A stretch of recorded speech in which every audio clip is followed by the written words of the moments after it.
Good afternoon, it's October 1st, 2025, and it's time for my second set of devotionals. Won't you join me? And celebrate recovery, healing from hurts, habits, and hang-ups. Day 274. I'm glad we met. Two are better than one, because they have a good return for their labor. If either of them falls down, one can help the other up. Ecclesiastes 4:9-10. I was celebrating my birthday. It wasn't a landmark year. Not one of the big birthdays, just a normal birthday for a normal year. But before this birthday was over, I had gained an important insight. On that day, my sweet wife made my favorite breakfast, and my kids each gave me a card made especially for me. I love how they love me. It was at work, though, that my insight came. I was checking my emails and noticed that I'd received a short message from a dear friend. "Happy birthday, my friend," is how it began. Then it said, "I'm glad we met." It made me think about what the sender had meant in my life. He'd been a friend and so much more. Mentor, teacher, encourager. I was certainly glad I'd met him. What would this birthday have looked like if it hadn't been for him?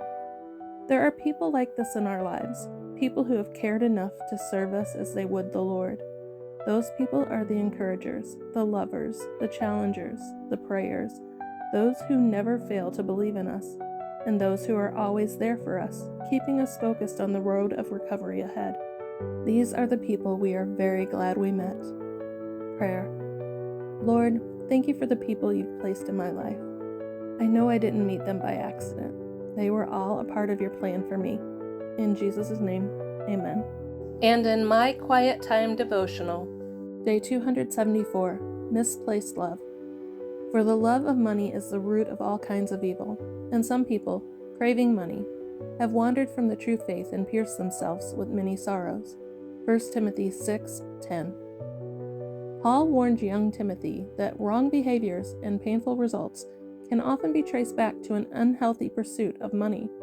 Usually, money goes in three directions: toward our desires, toward our responsibilities, and toward our generosity. The first area covers our non-essential wants: entertainment, toys, vacations, etc.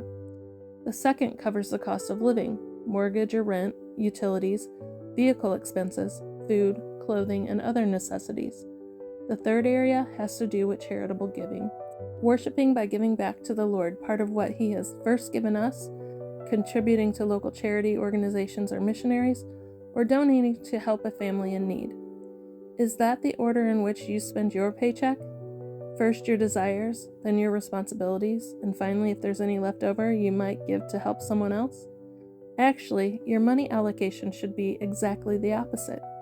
Take some off the top the minute you get your paycheck. Meet your commitment to those you've chosen to help.